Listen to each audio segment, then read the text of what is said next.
Hello, Chad Miles. I can't hear you, but it says we're connected. Can you hear me now? Yeah. Okay. Hello. Whoop. Can you hear me? Yeah. Okay. The new theater of the mind. The Bruce Collins Show. Welcome back to the Bruce Collins Show. We're very glad to have you join us.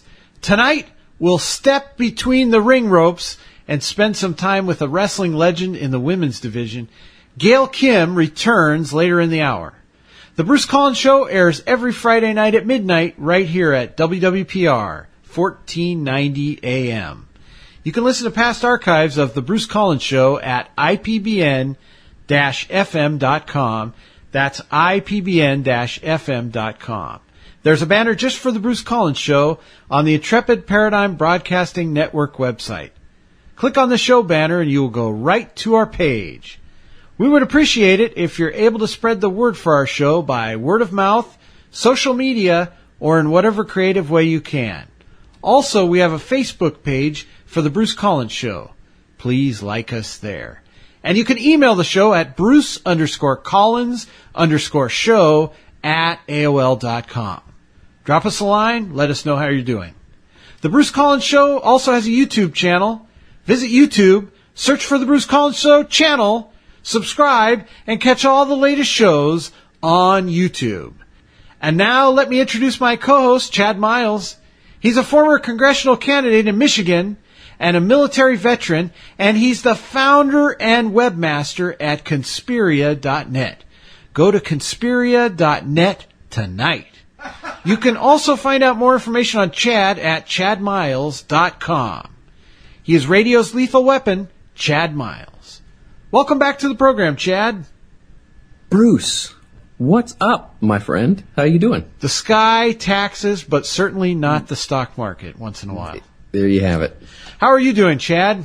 I'm doing so good it should probably be illegal. That's right. No, but how are you really doing, Chad? Well, I'm actually selling a new product inspired by Senior Pickles. Inspired by your dog? Yeah, that's right. I bottled Senior Pickles and his advice. I wondered what was bulging out of all your pockets.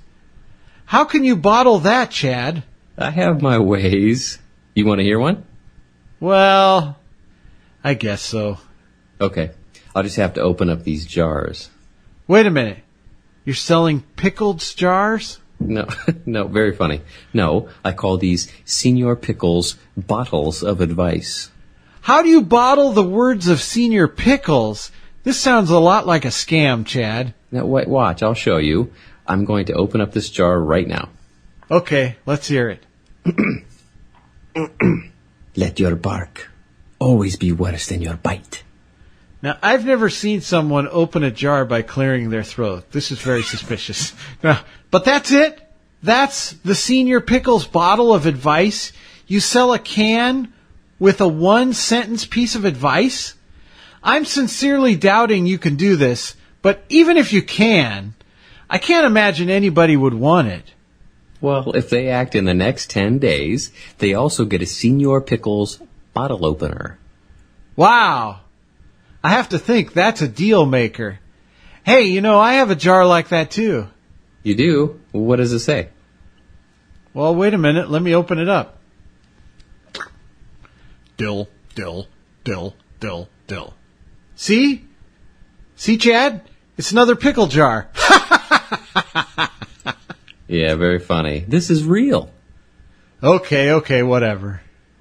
Remember when I was telling you that I make my own bread? Not really. Well, I also make my own gold coins. You do? How do you do that? I have to smelt the gold. What does it smell like? No, I didn't say smell. I said smelt. Yeah, right. What does it smell like? Well, I have no idea. You said you smelled it. I said I smelt it. That's what I'm saying. No, you said I smelled it. Right. I smelt it. I believe you. I smelt the gold. How does it smell? Smelt. How does it smelt? Very well. I have to go to a local cave, and I smelt gold ore. Gold or what? No, gold ore. Gold or silver? No, not silver, gold ore. I'm waiting for you to tell me. I told you. You told me you smelled gold or something else. Okay, you're confused. No thanks to you. It's simple, really. Nothing is simple when I'm talking to you, Chad. I think you've smelled way too much gold or something yet undetermined. No, I smelt it. I know. I can tell. I'm worried about you, Bruce. As long as you don't try to smell me, we'll be okay. Chad, I have a serious question for you. Do we have any news this week? Well, as a matter of fact, I do. Hoo-hoo, booyah! The distress across the Western world in July over the big game killing of Cecil the Lion in Zimbabwe was apparently misdirected, according to veteran animal communicator Karen Anderson of Elk, Washington, who told Facebook and internet visitors that Cecil and she had discussed his demise and that he was over it. Also, Cecil apparently speaks in formal, graceful English, as Anderson quoted him, according to London's The Independent.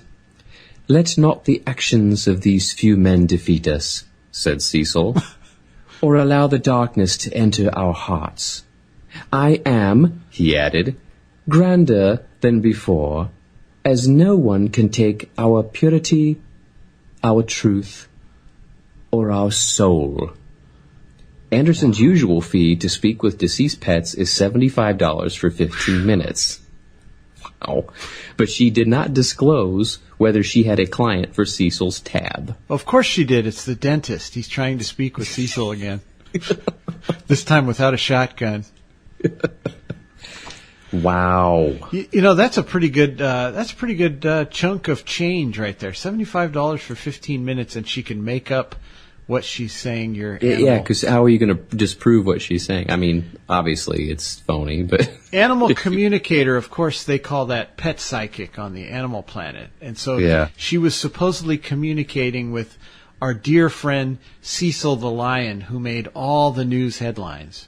Never mind the aborted babies. We're concerned with Cecil the Lion. Yeah, but heaven forbid a lion gets killed. Yeah, you know, somebody made a great point on Facebook. Cecil the Lion dies, we blame it on a dentist. 2 reporters are killed, we blame it on the gun. There you go.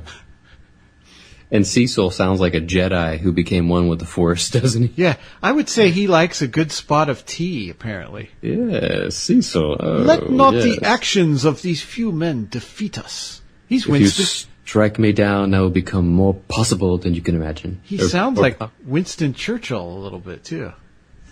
Yeah. Speaks in graceful English. Cecil the Lion. Woo. Now, I wonder if he actually answered to the name Cecil, because a lot of pets, they do answer. But he wasn't really a pet. So it's like, how did she know she was really talking to Cecil if Cecil didn't even know what his name was? Well, that's a good point, because, I mean, who named Cecil? Probably and Cecil, that doesn't sound like a native Zimbabwean name to me, does it? And I think in English it would be Cecil. Cecil B. Lion. Yeah. Cecil B., this lady is lion. Yeah. She's not speaking to an animal. Exactly. And ironically, she's from Elk, Washington. So apparently she can speak to the city. The city is telling me to give tax breaks to me. Yeah. Moving on. The city is saying, "Wherefore art thou? Please pay me a checketh." Oh, boy.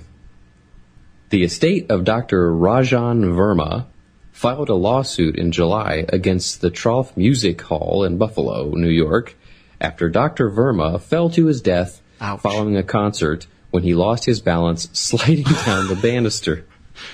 Now, that guy has class. Unfortunately, he died in the process. It doesn't say if he was a medical doctor or a PhD, but... Yeah, he has class. Unfortunately, he died in the process. The estate claims that there must have been a sticky substance on the railing. Of course. The estate's lawyers said that since alcohol was served at the concert, the promoters should have known to take extra safety precautions for banister riders. Yeah. And that was from the Courthouse News, July 21st. News. And you know what's a shame is he didn't go to a rock concert, because if he'd have tried to slide down the banister there, he'd have been stuck against the banister with bubble gum. But because he went to a classy joint, they polished those banisters right up, and he just slid right off. There you go. That must have been a long fall. Yeah. Now, you know what's weird is if some of you have not been to classy joints, I have.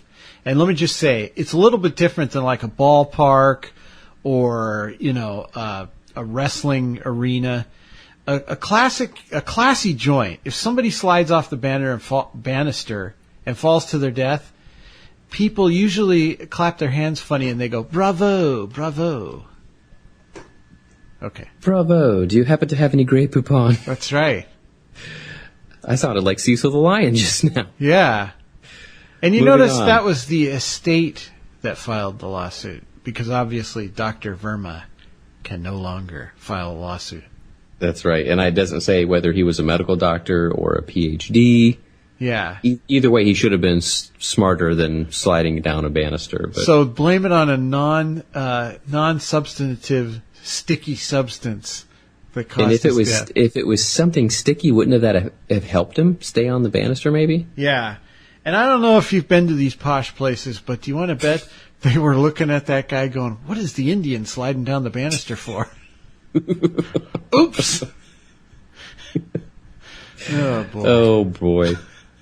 Judge Roger Bartow of Waterloo, New York Village Court was convicted in August of staging a fake assault on himself. Oops. To convince doctors to prescribe him pain medication. Officers arriving at the scene found Bartow lying on the ground with a shattered porcelain toilet tank lid nearby from what he said had been used on his head by a mugger. Wow. However, happens all the time. Doctors found an apparent flaw in Bartow's ruse. He had forgotten to actually hurt himself during the attack, as medical personnel had found no mark, no cut, nor a bruise anywhere on him. Yeah. And That's from Syracuse.com. This guy was a judge, so you'd have thought he'd been a little bit smarter than that. But can you imagine a mugger going to his house and saying, "Can you just wait right there? I have to go pull the toilet seat off of the toilet to hit you over the head with it." Yeah, well, that's not likely to happen. Like that's the weapon of choice yeah. for a mugger. Can you just wait right there? I'm going to go into the restroom and I'm going to have to yank that toilet seat off of the toilet somehow and then hit you over the head with it. And like this is the judge. Like just in the story before, this man had a lot of education. Yeah. And he's trying to convince people that somebody would use a toilet tank lid to mug him with. Exactly. What is going on? Yeah, but now I know that you can use that as self-defense. It probably would make a pretty good armor plate. Like a shield, yeah. Yeah, exactly. That wouldn't be too bad. Moving on. In the face of a declining... I probably shouldn't read these stories before I do them on the air because I start to laugh when I remember what they're about. In the face of a declining military budget, the Defense Ministry of the Netherlands issued confidential instructions to commanders in July that during training exercises to preserve dwindling ammunition, soldiers should simply shout, "Bang, bang," instead of firing their weapons, said a soldier's advocate. Even if you have no bullets, you still have to train with your weapon. That's from Reuters. Yeah, that's like showing up at a corporation and they say, "We don't have computers, just pretend." And that was those were confidential instructions issued to the Netherlands commanders. Yeah. So I usually just hit my desk a couple times and go, "I'm sending you that email." Bang, bang. Bang, bang. Yeah. So if any country was thinking about invading the Netherlands, that's pretty much a green light. Yeah. They might throw the weapon at you, but they don't have any ammunition. Russia, I'm looking at you. Yeah. Okay, moving on. And that story actually came out of RT.com, so the Russians know. They're on top of it. Yeah. They're telling you what they're going to do. Putin will be leading the charge on top of the bear. Bare-chested. Yeah. When two men who had been drinking in the apartment of Brandon Thomas, 30, in Conyers, Georgia, on July 23rd wanted to leave, Mr. Thomas objected. If y'all are going to drink my alcohol, y'all are going to play my game, he said, announcing that his game was Russian roulette. Speaking of the Russians. Yeah. Minutes later, after spinning the revolver cylinder, Mr. Thomas lost the game. Oh, man. You know, that happened to somebody at my work years ago. What? And his last name was Collins, too. I'll never forget that. I won't say his first name because for obvious reasons, but it was funny. I remember I met him, and I thought it's interesting because his last name was Collins. And then a couple weeks later, somebody had said, oh, yeah, he was drunk, and he was playing Russian roulette, and he shot himself in the head. So it does happen. That's insane. Yeah, it is. Why would you do that? I don't know. Why in the Because world you're would you do drunk. that? Because you're drunk and you think you can speak to Cecil the lion. Okay, I'm going to slide down this banister, and then we're going to play Russian roulette. Yeah, you know where Russian roulette is not dangerous? In the Netherlands, if you're a military person. You just put your finger up to your head and you say bang, bang. Bang, bang. Moving on. I mean, it's a tragedy, and we're certainly not making fun of this guy, but come on, man. Yeah, I mean, gee whiz. And he was 30. It wasn't like a 15-year-old who got their parents' gun. Yeah, right. You know?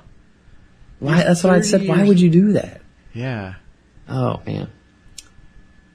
Randall Bush, 27, was in serious condition after being shot on July 26th near the corner of 18th Street and Emmett Street in Omaha, Nebraska.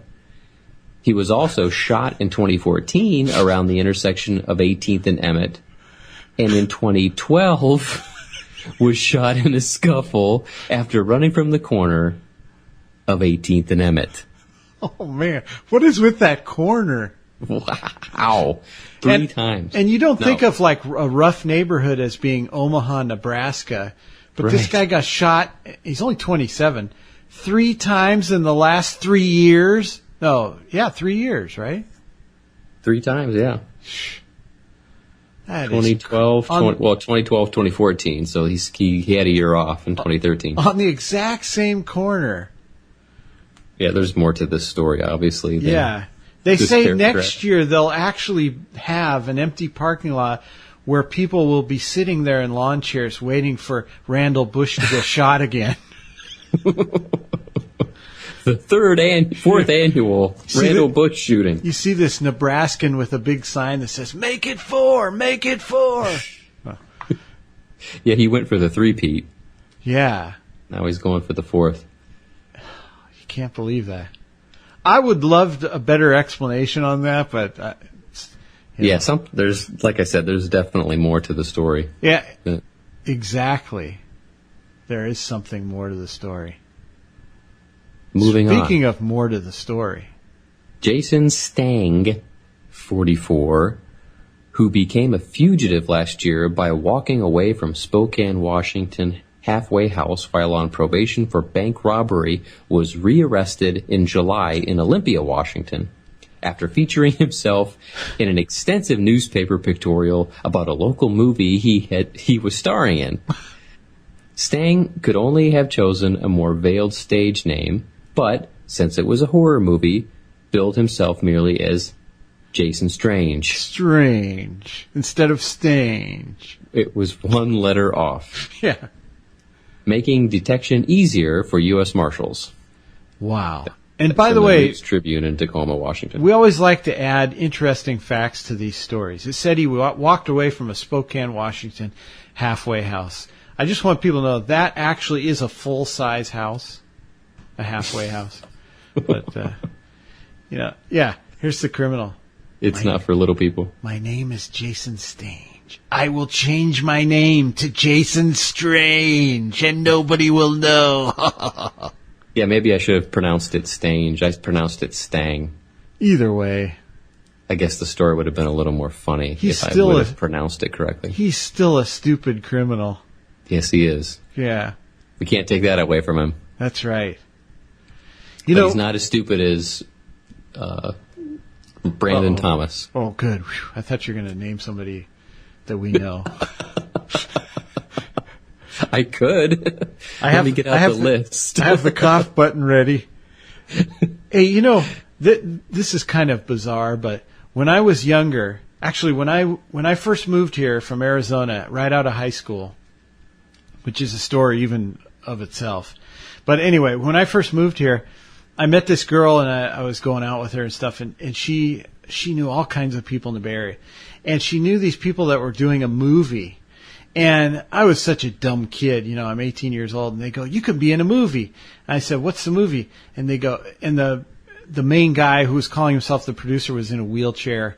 And not that that's relevant to the story. I don't know why I brought that up. But anyways, he said, it's called Draw Sabers, and it's going to be a Civil War movie, and here's a contract, and just sign this contract. And I was like, whoa, just what I thought I'd be in high school, an actor, I moved to California, and now I'm going to be in a major motion picture. And the guy even, he sold it. He looked at me and he goes, you might make a Northern Soldier. I said, cool. He goes, "Have you ever been on a horse?" And I said, I've been on a horse at an amusement park, but never I rode around, And he goes, "Well, that's okay. We'll work on that." And so he gave me this contract. He said, "Just sign here." So of course I signed it. And then he gave me all this documentation. Come to find out, I owed him money every month, and that everybody was buying into the movie. And it made big news here in the Bay Area, actually, too. And I remember taking that contract around, still feeling proud of myself, showing people that, one of my first jobs here was like a pizza. I was making pizzas, and so the people in the back, I was showing them, "Hey, look, I'm in a movie," And I didn't tell them I was paying money to be in the movie. But anyway, so about 2 months later, it made the local news everywhere because the guy got arrested because you're not really supposed to do that.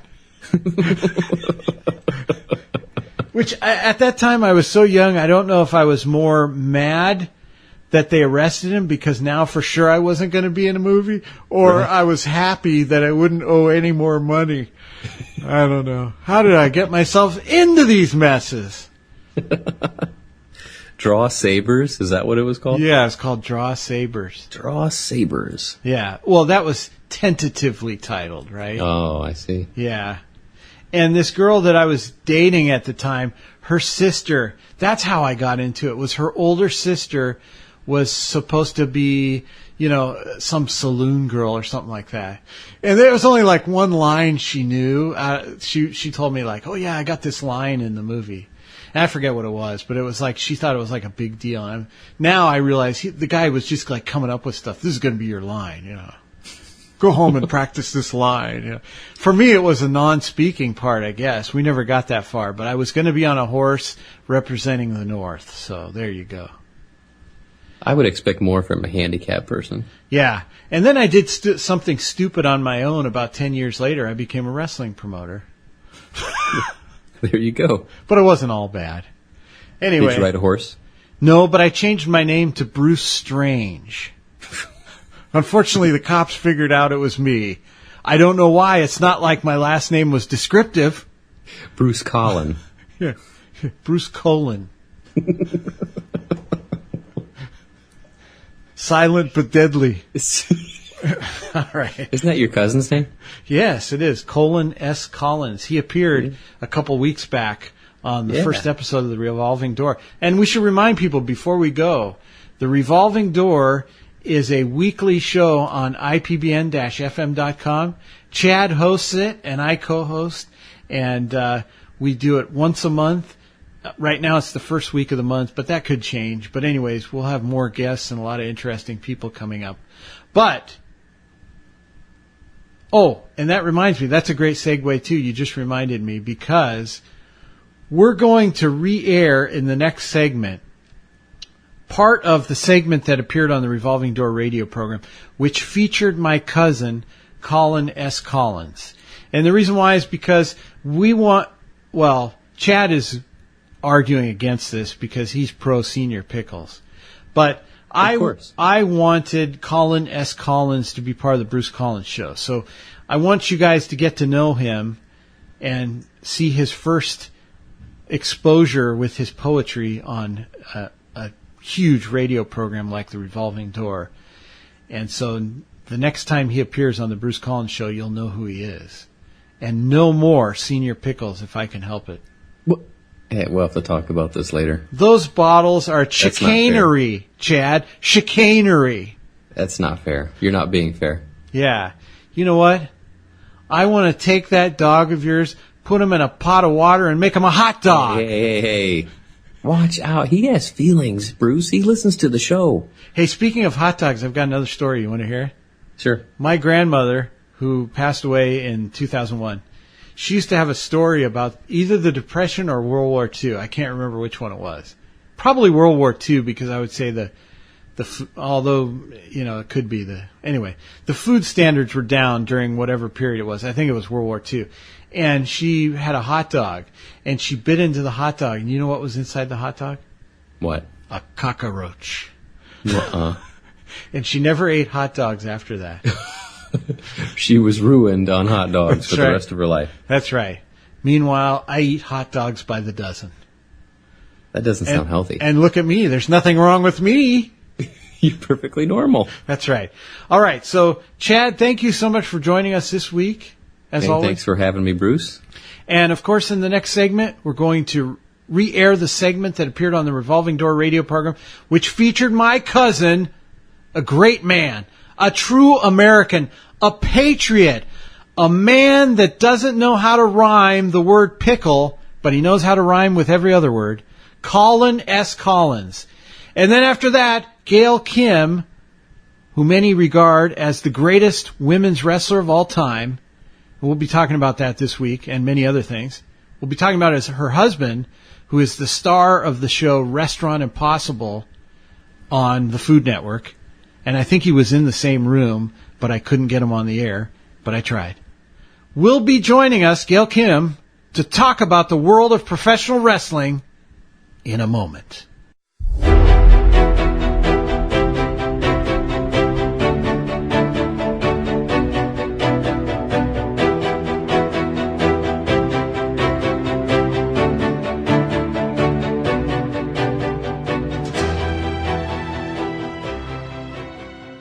Who's that guy standing over in the corner? What? Oh. Hey, come over here. Yeah, come on. Right here. Okay. That's my cousin, Chad. Oh, what's he doing here? I invited him. Do you have a problem with that? No, I'm just asking. Hey, do you see a resemblance? Yeah, he looks just like you. It's really uncanny. Yeah, we're identical twins. Wait, I thought you said you were cousins. That's right. Well, how can you be identical twins? Are you starting off with a math problem, Miles? You know I don't understand that stork stuff. Okay. What does he do for a living? He's an artist. He's done some poetry, he's done sculptures, he's done paintings. Oh, did I ever tell you that Senior Pickles paints? It always goes back to your dog, doesn't it, Chad? There's no comparison. My cousin's work has been featured at the Palace of Fine Arts, but Senior Pickles' work has been to the Museum of Mediocre Garbage. Hey, watch it. Anyway, I wanted my cousin to say a few words to the audience tonight. Oh, what's his name? His name is Colin S. Collins. Collins? No! Who names their kid Collins? It's Colin S. Collins. Oh, hi, Colin. How are you doing tonight? I'm doing most excellent, gentlemen. I just finished a poem. Oh, really? Could you share it with the audience? Of course. There once was a man named Miles who worked with a radio punster. There was Chad and his flea-bitten dog who sent Bruce's show right into the dumpster. Instant classic! I think I was just insulted. I know you were. Look, I haven't named that poem yet, but I would be happy to donate it to the show. It's a Colin original. That's very generous of you, Colin. Hey, I have a poem for the two of you. Oh, really? You're feeling inspired now? You have no idea. Here it is. Roses are red and violets are blue. The smell of the toilet reminds me of the both of you. That was terrible. What did you think of it, Colin? Honestly, I think it lacked artistic prose. Right. Almost seemed like it was written by a hobbit or Nephilim. Is that how you say that? Nephilim? Or maybe one of them three-toed chupacabras? I agree. Colin is right. Hold on, I'm laughing. Hey, Colin, when did you start writing poems? I started when... Hey, hold on. You called him Colin. You did that on purpose. You know, if your name had been Miles Cyrus, you'd be like that female chick. Nobody would name their child Colin, and you know it. My name is Colin S. Collins. That's right. Oh, sorry. From now on, you can refer to me as Colin S. Collins, poet extraordinaire. Yeah, I'll be sure to do that. See that you do, Chad.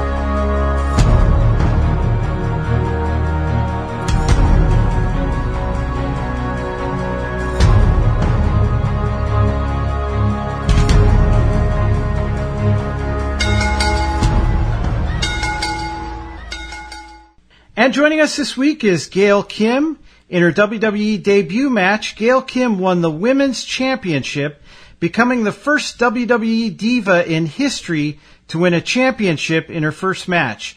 Gail also became... Oh, no, now I'm second Diva now. Sorry to interrupt you. Okay, so, but you were the first. I'll start over, but Yes. you were actually the first, though. Yes, but there's been two now. Okay, I I'll thought you said that there was only one. Maybe I did. I'll make sure I don't this time. Okay. Okay, let's do it again. Sorry. 3, 2, 1. Joining us this week is Gail Kim. In her WWE debut match, Gail Kim won the Women's Championship, becoming the first WWE Diva in history, now there's two, to win a championship in her first match. Gail also became the inaugural TNA Women's Knockout Champion in October 2007. In 2012, Pro Wrestling Illustrated named Gail Kim the #1 female wrestler in the world. Many wrestling fans regard Gail Kim as the greatest women's wrestler of all time. Gail Kim, welcome back to the Bruce Collins Show. Thank you for having me again. Well, it's great to have you back. Now, since the last time we interviewed you, you won a Cauliflower Alley Club Women's Wrestling Award. Now, this is the Cauliflower Alley, for people that may not know, is comprised of active and retired pro wrestlers. So this is a big honor. Can you tell us about this award?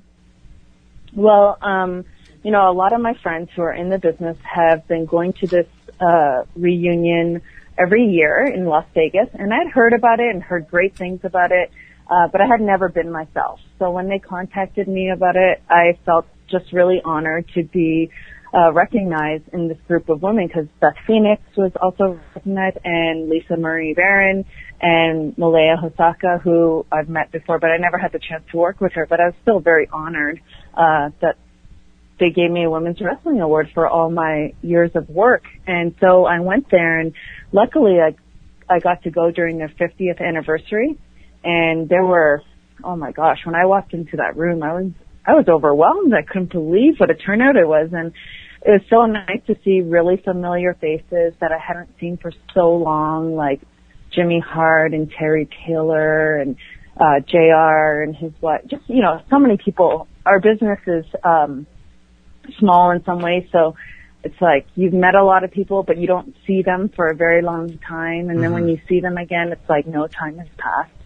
So it was really nice, and I don't know really what to say. It was really flattering and nerve-wracking at the same time. It was really hard to speak in front of your peers. You know, There's one thing talking in front of fans, but when you're talking in front of your peers, it's kind of like, oh my God, you know, I'm looking straight at Edge and straight at Beth Phoenix, and it was quite overwhelming. Yeah, I get that. That makes sense. Yeah. Now, your trainer actually introduced you, didn't he? Yes. So Ron Hutchison, I didn't really know who to ask, because they asked him, who do you want to present your award to you?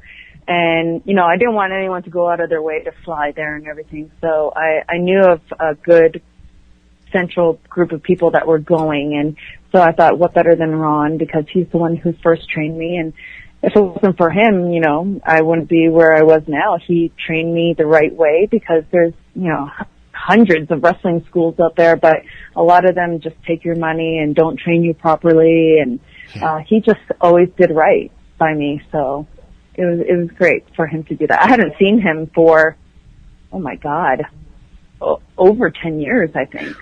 So it was a nice reunion. And isn't it funny when you see other people and it's been a while, you go, man, they're really getting old.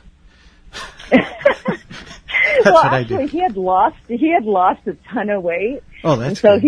he looked better and looked healthier. That's what you think about yourself. You're going, oh my God, they must be thinking, oh my God, she's so much older now. But no, it was great. It was a really great night. It was just, like I said, really nice to see everyone, and everyone looked really good to me. I didn't have that thought through my mind at all that night, thinking, oh my God, that person looks awful, or that person looks old. Everyone looked really happy. Yeah. No, I usually have that perception that I think I'm not getting old, but then I see somebody that I went to high school with, and I'm like, man, what happened to them? But it's true. This is true. Now, we didn't mention in the first interview, and I want to, that your husband is Robert Irvine. He's a celebrity chef, of course, and he's host of the wildly popular restaurant Impossible. And I like this show. Yeah. And actually, people can go on Netflix and catch up. I know it's on Netflix streaming because I've watched several episodes on there. Yes. Does he? It is. Now, he obviously has a background in reality shows. And so, and even on the radio, like, I know I'm Bruce Collins and I'm portraying Bruce Collins on the radio. I've done that before, so I get that. Does he understand the popularity behind wrestling? Does he get it? Oh, now he does. When he first met me, he didn't understand it at all, never watched it. And then he started coming to the shows. He came to a couple of live events, that were not televised, and he was blown away. He really appreciated how hard we all work from seeing it up close, and and then he would come home with me and realize, wow, she's really beat up, Yeah. My body, we'd roll each other out of bed on the days that we ached. It's so funny. And we'd always joke that, one day we'll be trying to roll each other in our wheelchairs one day when we're older. But, he just appreciates, he always says, for the amount of money you pay for a ticket, it's really great form of entertainment. The amount of matches you get, the interaction that you get to, become a part of in a show. He was just really appreciative and blown away by the whole spectacle of it all. Yeah. So he has a great respect for us, that's for sure. Yeah, absolutely. Now, in terms of fitness, you and your husband are very physically fit. What is your training regimen like? Well, for me, I train every day. I like to work out every day. I know everyone says, you should give your body a rest, but I don't really. I just enjoy it. It's just part of I don't feel the same if I don't at least get a little bit of a sweat, as in cardio, on a daily basis. My husband, he works out almost every day. Sometimes his schedule doesn't allow it because he's constantly going. But he's pretty good. Even if he gets like 4 hours of sleep, he'll get up and go get a workout in and get a lift in. But when I first met him, he was a big bulky guy and kind of ate whatever he wanted. And when we first went out on our first date, he ate all fatty food and I ate ultra clean. And I think he realized, whoa, this girl eats really healthy, and he wanted to impress me. So he started working out more often and started eating cleaner. And so now we've kind of helped each other. We both eat in moderation now. Like, we both enjoy food and eat healthy, but we don't, deprive ourselves. And And now he works out probably 5 to 6 days a week instead of 3 days a week. So, and I started eating dessert because of him, you know. So there's been a compromise. Really good give and take. Yeah, a little bit of a compromise there. You know, I have a friend from professional wrestling. I tried my hand at promoting. I was horrible at it, and I was honest, and there was a lot of backstabbing. I'm here in the Bay Area of Northern California.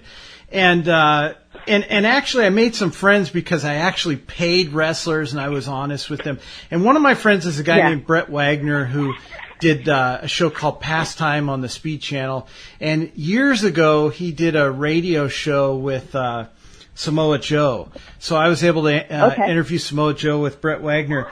And one thing about Brett Wagner and a lot of wrestlers I notice is I picked up Brett Wagner one time at the airport, and the reason how I knew who he was there was a crowd of people around him. So is wrestling, is that a good sport for somebody who's an extrovert? You know what? I think so, because it's for an extrovert, you mean? Yeah, outgoing. For someone outgoing, yeah. Right. Yeah, oh yeah, definitely in terms of when you're in the ring, definitely. But I've seen people who are introverts and they're great in the ring as well. It's almost like they get to show this other side of themselves that they don't in real life. Like, I would say I'm pretty outgoing. Depends, you know, half the time, because sometimes I enjoy my alone time because I'm always constantly around people. But I guess it all depends on the setting. But I would say that there are some people who work with my husband who first met me just as Gail, you know, outside of the ring, my normal everyday self. And I wasn't really sure how I was perceived. I thought I was outgoing, but they thought I was just really laid back and chill. And then one day they saw me as a heel in wrestling, and they were like, "Oh my God, I saw you the other day." And I was shocked. I just couldn't believe the side of you that I saw. And I laughed and I said, "Oh, well, that's my job, you know." And they said, "Oh, well, it's like night and day from who you are in real life." And so, you know, it could be good either way. There's some people, I would say like 50-50. You would see the people in real life and you're like, whoa, they're nothing like what they are. Like EC3 is a good example, Ethan Carter III. I think he can be silly in real life, but he's generally kind of quiet. And Bobby Roode too. They're both really kind of quiet and soft-spoken. But if you talk to them, they can be outgoing, but their characters in the ring are outrageous and crazy and loud and outspoken and mean at times. So you would never even think. So I think it's 50-50. Yeah, so there's an interesting... It can go either way. Yeah, that's an interesting thought, though, because you look at wrestling back in the 90s, which was kind of ridiculous, where they had like garbage men who were wrestlers or race car drivers who were wrestlers. And we know who kind of came up with a lot of that. But when you look now, it's moving towards more reality-based characters. But you have like a Mark Calloway who came from the 90s, who has The Undertaker. Right. And obviously when he goes to the dentist, he doesn't say rest in peace and tombstones the guy. Yes. So he's a far cry from his character. But here's an interesting thing. Who are you as Gail Kim, the wrestler? Is there something in your mindset where you go, okay, I'm the wrestler now, and this is who I am? You know what I mean? Do you have a mindset I think we're pretty close in the sense that I'm one of the few wrestlers, I think, where my relatability or what connects me to my fans is the fact that they can see my passion in the ring. And I think that's what has always connected me to the fans, is the passion. Because I never really had a strong character per se. I think I always just fought for women's wrestling, and that was in real life. I really did that. And I always wanted to have a strong women's division, be a strong wrestler, and that's what I pushed in real life, and that's what translated on TV. And I think that's what made me known. That's what fans respect. And so that's kind of the real me. Yeah. You know, I am very passionate about my job, and I do care a lot about my matches and what I'm, giving to the fans. And, there's been many times when we have, as you would call it, throwaway matches or, something that may not be aired or is only aired internationally and seen by very little viewers, but I care. I want it to still be really good, you know, and I want those fans to enjoy it. So I think that that's the part that they like and that they appreciate. This is kind of a really speculative question about women's wrestling, but I was thinking about this the other day, and I think I'm right about this. Back in the 80s, Wendy Richter was huge, and she was on Hulk Hogan's cartoon. She was selling merchandise. She was very, very popular, and then for whatever reason, Vince buried her, and there was some type of a screw job that happened back then with Fabulous Moolah, according to Wendy Richter. Anyway, the point is, he kind of buried women's wrestling at that point. Do you think if that had moved side by side with men's wrestling, that the women wrestlers of today would be as recognizable as, say, Hulk Hogan and The Rock? I definitely think it could be possible. I think Vince has always had a certain perspective on how women are perceived in this business. I don't think he's ever wanted it to be dual viewer, because whenever people find out I'm a professional wrestler, if they don't watch the show or watch wrestling, they always think of China. Everyone's always like, "Oh, you're so tiny though, and you look so petite." And I said, "I know you're thinking of China," and they always say yes.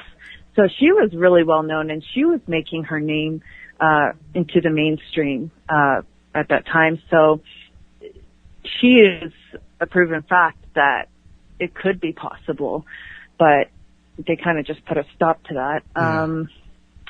It's just hard to say where it could have gone. But right now, they're having, because Ronda Rousey is such a hot thing right now and doing such great things for women, that they're starting to have this Divas revolution right now, which is a positive thing. But I want to see more. I think that they're giving the girls more time now, and they're highlighting them and showcasing them more. But I want to see the girls have more storylines, be main events, and have more characters and do more mainstream things like the guys are doing. So hopefully they're moving in the right direction. I just hope that it becomes a consistent thing and that it doesn't stop. And to the credit of TNA, they've never seen it as an unrealistic, matches between two perfectly physically fit supermodels. It's been like different body sizes, different, you have Awesome Kong, who is like the King Kong Bundy of women. It's been more believable, and I think that's been to TNA's credit. Definitely. One of the things that when I interview wrestlers from like the 80s, they talk about, ring psychology has changed, matches need to slow down. And mostly they're directing it towards one big organization that will remain nameless. And they say there's no selling and all of that. But since you started in late 90s, early 2000s, has wrestling changed a lot? And if so, in what ways? Oh, yeah. I mean, I think that's when it started. But before I started getting into it is when it started changing at, more fast paced. But when I started in WWE the first time, I remember we had a lot of singles matches. We had a strong division. We had a lot more time. And then I would say near the end, after I got fired the first time, that's when it started changing. It started becoming bikini contest, body contest, lingerie. And then they started kind of bringing back the wrestling, but it was 3-minute matches, 4-minute match, 2-minute matches. I mean, it was ridiculous, where you couldn't even tell a story and the fans couldn't get emotionally invested and connect to you. And there was no point, I was just there. It was just meaningless and didn't mean anything. So I think that it's gotten better lately. I think as long as we're given the time in terms of creatively, if they take the time to build storylines, then it would be better. Because right now, they're giving the girls more time for their matches, but they're lacking storylines. So even if you give them more time, the fans have no interest because there is no story. And I always told, because today people just want a quick payoff. They want instant gratification. Right. So I think all the shows feel like they got to have these 2-week storylines or 3-week storylines, and it's okay. But if you go back to when wrestling was at its peak, you know, those were all the storylines built into that one pay-per-view, which was every 4 months. You know, the big pay-per-views, King of the Ring, SummerSlam, WrestleMania. And we were so invested in those feuds, you know. And like Jake the Snake and Ricky the Dragon Steamboat, I remember being so invested in those storylines. It was so exciting. And now it's kind of either predictable or just too quick, you know. And I always say this, my two most memorable feuds in my career was Awesome Kong and Taryn Terrell, and both of those were over basically almost a span of a year. So, you know, it just shows that people were very invested in those stories, not just because of the matches. The matches delivered, but it was the story that they were invested into. Yeah. Now, I want you to give a little teaser about Bound for Glory, and then after you do that, talk about some of the things you're doing out there before we wrap it up. But Bound for Glory is just around the corner. What can we expect from Gail Kim? Well, I mean, Bound for Glory is always, you know, it's our biggest pay-per-view of the year this year in Charlotte, North Carolina. So I'm always aiming to go for the big stage and go for the big pay-per-view every year. That's where I perform the best, is in the ring, and I don't know what's going to happen. Brooke right now is the current champion, and so I think last week she had a match interrupted against Velvet Sky, and Rebel had just joined the Dollhouse now. So we don't really know what's going to happen next. I just know that I'm always shooting for that title. So even though Brooke and I are friends, I'm always, you know, looking for that title. So she just has to watch her back. Now she has the title, she's got a target on her back. Absolutely. From everyone. Yeah, and we should say tickets are on sale now at ImpactWrestling.com. Go to ImpactWrestling.com for all your Bound for Glory needs right there. Now, Gail, before we go, I do want to mention you're on Twitter, but you're not on Facebook. So we want to make that clear. If you're friends with Gail Kim on Facebook, it's not Gail Kim. And I saw somewhere you're part of Team Suplex. Can you tell us about that? And also, I know you have some stuff going on eBay. Yeah, so I have an eBay store that's I believe it's real Gail Kim, because we had to change it once because of a hacker. But you should be able to find it. It'll say my personal eBay store.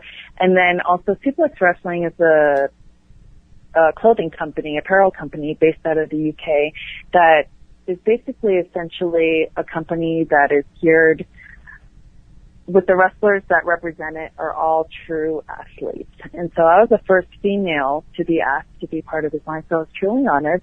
And I'm, you know, named with a great group of guys, which is like Finn Balor from WWE NXT, the champion right now, Zach Sabre from ROH, Dave Mastiff, a guy that was one of the competitors on British Boot Camp.